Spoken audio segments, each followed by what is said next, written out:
Fifth కేటగిరీలో ఇస్తూ అయితే రూపాయి చాలా ఉందని చెప్పి మనకు ఆ జీవో సబ్మిట్ చేయడం జరిగింది.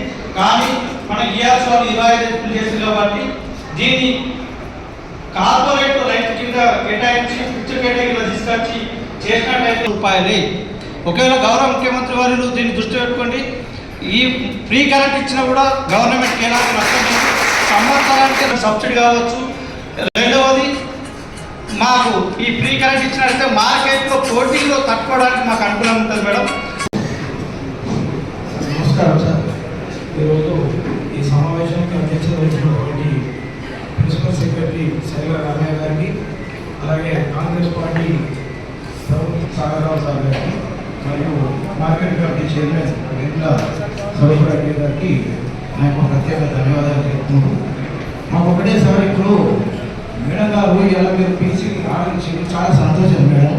కాకపోతే ఇప్పటి వరకు మనీ నుంచి ఆర్థికంగా బాగా క్షీణించిపోయినాం. మరి దానికి మేడం గారి ఈ దృష్టికి కూడా మీకు పని లేక పని కల్పించలేని స్థితిలో కూడా ఉన్నాం కాబట్టి మీ అందరికీ తెలిసిన విషయమే. మరి దీనిలో మీ వాళ్ళు సహాయ సహకారం అందిస్తే మరి మాకు కూడా బాగుంటుంది.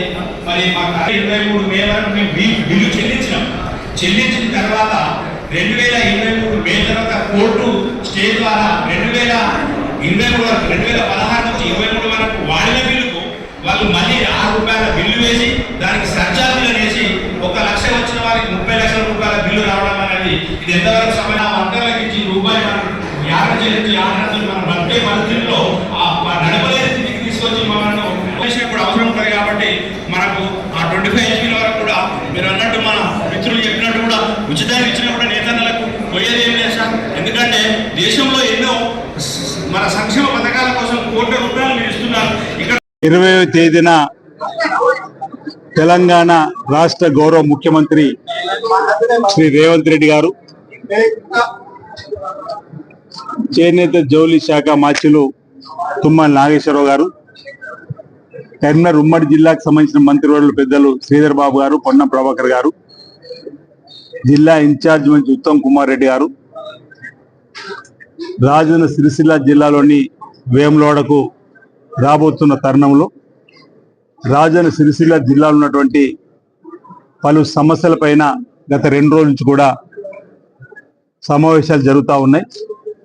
అందులో భాగంగా ప్రిన్సిపల్ సెక్రటరీగా చేనేత జౌలి శాఖకు, అదేవిధంగా దేవాదాయ శాఖ కూడా ప్రిన్సిపల్ సెక్రటరీ ఉన్నటువంటి పెద్దలు శైలజ రామయ్య గారు వచ్చి ఈరోజు ఇక్కడ సిరిసిల్ల నేతలకు సంబంధించినటువంటి పలువురితోటి సమావేశం కాబట్టి వారికి ప్రభుత్వం పక్షాన ఓ భరోసానివ్వడం, అండగా ఉంటుంది ప్రభుత్వం అని చెప్పడం, సుమారు 66 లక్షల మీటర్లకు సంబంధించినటువంటి ప్రభుత్వానికి సంబంధించిన వివిధ శాఖలకు సంబంధించి యూనిఫామ్ కానీ లేకపోతే ఇతరత్ర పని కల్పించే కార్యక్రమం సుమారు 45 రోజుల నుంచి 2 మాసాల వరకు కూడా ఉండేటువంటి కార్యక్రమం. ఈ మధ్యలోనే మహిళా సంఘాల స్వశక్తి మహిళా సంఘాల తల్లిలో కూడా ప్రభుత్వం ద్వారా ఇచ్చేటువంటి చీరల డిజైన్ కూడా పూర్తి కాబట్టి వాటిని కూడా త్వరలోనే అందించేటువంటి కార్యక్రమం. ఈరోజు నేతన్నలకు సంబంధించి రేపు 30 సంవత్సరాల చిరకాల కోరిక యాను డిపో ఏదైతే నూలు డిపో కావాలని చెప్పని అనుకున్నటువంటిది. మరి గౌరవ ముఖ్యమంత్రి రేవంత్ రెడ్డి గారు ప్రత్యేక చొరవ తీసుకోవాలి. నేను ఈ సందర్భంగా ఒకటి చెప్పదలుచుకున్నా, మన ప్రాంతం నుంచి మీరు కానీ మేము కానీ కావాలని పట్టనప్పటికీ శైలజ రామయ్య గారు, గౌరవ ముఖ్యమంత్రి రేవంత్ రెడ్డి గారు, ఉత్తమ్ కుమార్ రెడ్డి గారు, జిల్లాకు సంబంధించిన మంత్రివర్యులు శ్రీధర్ బాబు గారు కానీ, పొన్నం ప్రభాకర్ కానీ, చేనేత జౌలి శాఖ మంత్రులు తుమ్మల నాగేశ్వరరావు కలిసి నేతన్నలకు సంబంధించినటువంటి సమస్యలపైన కూర్చొని చర్చ జరిగినప్పుడు ఎక్కడో 2-3 రాష్ట్రాల నుంచి తీసుకొచ్చే యార్ను నూలు డిపోలకు ఇబ్బంది తలెత్తుతుంది అంటే వెంటనే నాకు బాగా గుర్తు, వారు కూడా ఉన్నారు ఆ సభలో, మనమే యార్ను డిపో ఇస్తే ఎలా ఉంటుందని చెప్పని చేనేత క్లస్టర్ ఉన్నటువంటి వేములవాడలో ఏర్పడేద్దామని చెప్పని వారు రేవంత్ రెడ్డి గారే స్వయంగా యార్ను డిపోను 30 సంవత్సరాల కార్మికుల నేతల కళను నిజం చేస్తూ వారు జీవన్ కొట్టివ్వడం జరిగింది. అది కూడా వారు శైలజ రామయ్య గారు స్వయంగా వచ్చి వేములవాడలోని మార్కెట్ యార్డ్ లో ఇక్కడి నుంచి కలెక్టరేట్ నుంచి 8 కిలోమీటర్ నుంచి 9 కిలోమీటర్ పరిధిలో 10 కిలోమీటర్ లోపల వస్తున్నటువంటి ప్రాంతంలో మరి గోడలను కూడా మరమ్మతులు చేయించడం జరిగింది. దాని 2 రోజుల లోపల జీవో మార్గదర్శకాలు వచ్చే జీవోకు మరి యార్డును కూడా 80% క్రెడిట్ తోటి టెస్కో ద్వారా అందివ్వడం, మిగతా 20% కూడా 10% బ్యాంకుల తరపున ఇవ్వాలని చెప్పి కలెక్టర్ గారు మేము కూడా బ్యాంకుల సమావేశం అనుకోవడం జరిగింది.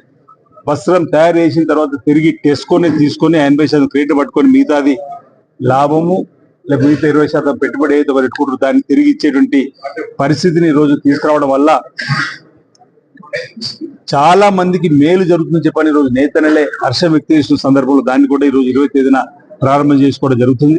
దాంతో పాటు ఈరోజు కాటన్ పరిశ్రమకు సంబంధించిన అంశం కానీ లేకపోతే సైజింగ్ సంబంధించి లేకపోతే వార్పులకు సంబంధించి ఇవి రకరకాలకు సంబంధించినటువంటిది కూడా ఇక్కడ ఉంటే బాగుంటుంది చెప్పి సూచన సలహాలు ఇవ్వడం జరిగింది. కామన్ ఫెసిలిటీ సెంటర్ కూడా ఇక్కడ ఉంటే బాగుంటుంది.